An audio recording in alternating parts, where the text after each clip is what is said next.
Congratulations on the film. Thank you. Tell me a little bit about the idea of making a big musical like this. 'Cause I thought there'd be more dialogue. When I went in, I didn't realize that it was like an operetta, that it's all sung.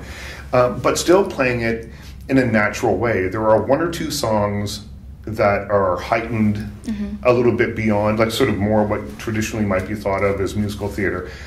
But the rest of it is played as a drama. You just happen to be singing, which is a departure, I think, from what we would normally see in a big screen musical. So tell me a little bit about that, because does it feel unnatural at first, singing and yet being very natural in the way that you were performing? I mean, I think there was always a danger that we were aware of, that we would start playing it like there was, a house of 1,000 people watching. But I think we were all really committed to the idea that it would be very small and very nuanced, and that things that would maybe need to be played vocally or in the phrasing of certain vocal lines could actually be, played a little bit more straight, because you'd actually be able to see what's happening in the eyes and the face and body to the language. Person in the last row who exactly, maybe can't. Right. Exactly. So in some ways, you just had to think about not making the choices smaller, but just making different choices. Right. So, I found that to be, totally great. And there was actually a point where I was asked if I wanted to do the show off Broadway. And first of all, I'll be totally honest, I just couldn't do this score 8 times a week. It would destroy me. Yeah. And just, Is that emotionally or vocally? Vocally. Yeah. I'm not, listen, I'm being honest. Kudos to the women who can. I mean, it's a relentless score. Yeah. And also I think, it would have complicated the process for me to take theater choices and try to convert those. So, just trying to think about it as a script, and not as a musical in terms of the acting choices and emotional choices was sort of the approach that I think I took. Yeah, the opening scene, and again, sort of non-traditional, it's a non-linear story, so non-traditionally we start at the end, really, I guess. And the opening scene is very still. And again, when you imagine a musical, that's the antithesis of what you imagine, and it's a beautiful scene. Tell me about shooting that, because as I was watching it, the song is fairly lengthy. Yeah. And most of it is really up there, up in your junk, so to speak, and for a long time. So tell me a little bit about shooting that, because I think, counterintuitively, the hardest thing to do is to be still. I agree. And not you're an actor. You want to go. It's still my restraint is always my greatest challenge, because yes, my instinct is to show something, and I think that is being you're underestimating your audience when you feel like they won't be able to discern the truth of a situation. Right. So I learn more and more every movie that restraint is better, and that people feel what you're feeling. You don't have to tell them to feel it. When I first saw the movie, I was like, oh no, is it too small? Like, will people, feel what I'm feeling? And I'm so happy that it comes through. But I think that the contrast of singing about the lowest point in your life to date and being very still is interesting and honest. And because I think that when I've had low points in my life, sometimes like I go to the grocery store and I think, oh my God, everybody can tell. Right. Everybody, they must, I feel like I might as well have a bloody wound in my head. People must be like staring at me because it must be so obvious, that I'm in like an emotional wreck right now. And you're not. You're just like, you can't see that unless you know a person intimately. So that made sense to me, and then of course when I saw it, I was second guessing it, but I think it was the right choice. Well, there's two things I really love about the opening of the film. It starts. Does it start? I think it starts with a pan down the front of that brownstone, and I love that the 2 floors above you think that people are just doing whatever they're doing, and and then we get down to you, and it's not going well, and you sing the song, but what that shot said to me was, well, life's going on all around her. Like, who knows? We're in a hotel. We're sitting in a hotel. There's probably 2,000 people in this hotel. The person next door might not be having a great night. They're probably having a great and I just love that there was this microcosm of this little world that showed that life is going to go on whether you're upset or whatever. And then we get down to you, and you are being very still. And I thought it was way more effective. I think we've all seen that table clearing and that you were so still, and that in the lyrics, which I can't remember, but Jamie is gone.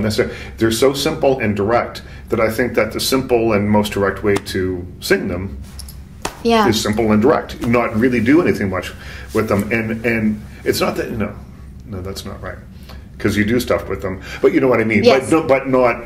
The histrionics are gone. Yeah. And I just thought it was effective. I thought it worked nicely. Yeah.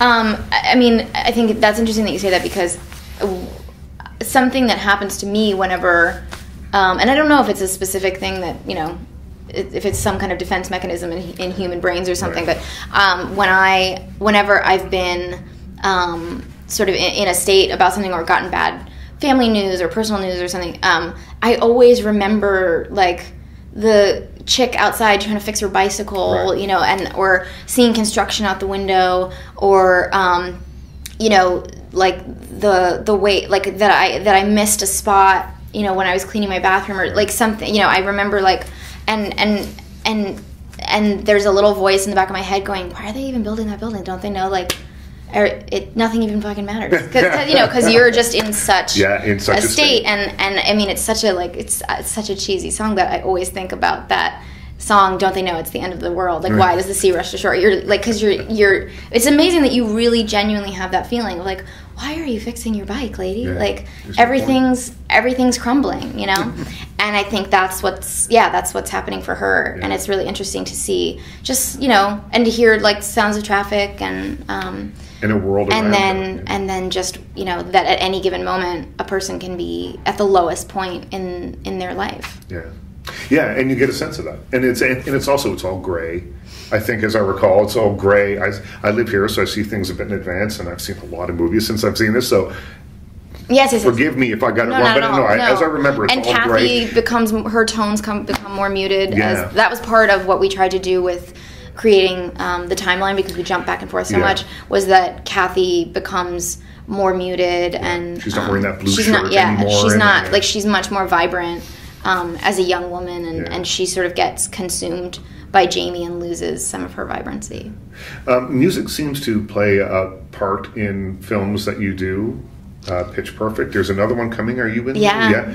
And in this film, and certainly I'm probably forgetting something too. But Into the Woods. Yeah. And so, what part does it play in your life, other than your professional life? When we see you singing and cups and all that stuff, what part of your professional life or of your personal life does it play? I mean, I think that. Like, is it therapeutic for you? Is it just pure fun?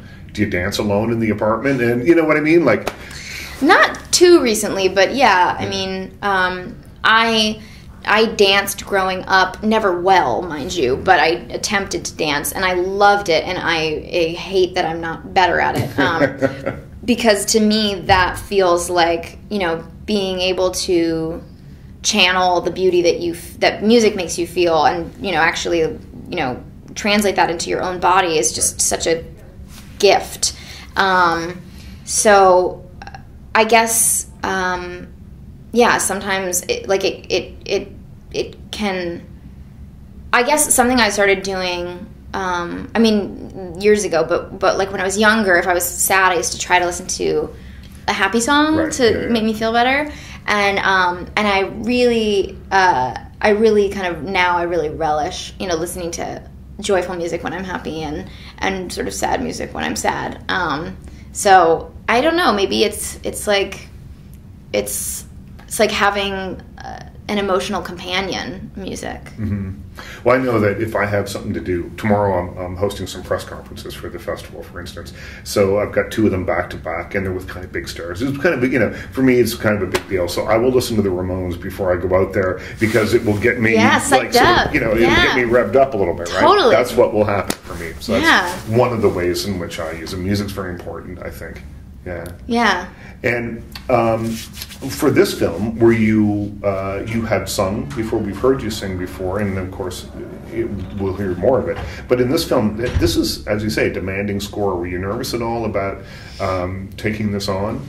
Yeah, it's an incredibly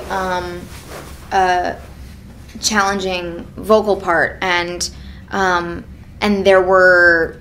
The first week we shot See I'm Smiling, and that was one of the hardest days for me, because I'm so emotional, and unlike Still Hurting, it's much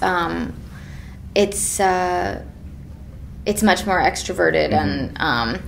And to sing that song for 14 hours and to be that emotional for that long was taxing, to say the least. Were you singing live? Yeah. You were singing? Yeah. See, I thought... We tried to sing live whenever possible, but we didn't... It wasn't, it wasn't one of those things where it was like, well, we need to be able to say that we sang it live. It was about whatever would be the most practical and the most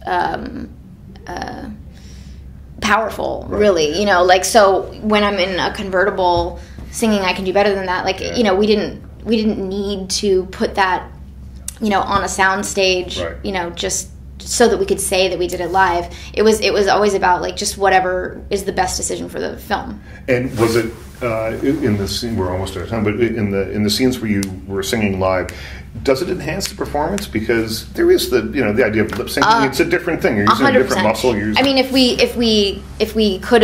wanted to make a less visually dynamic film, I would have sung all of it live happily. But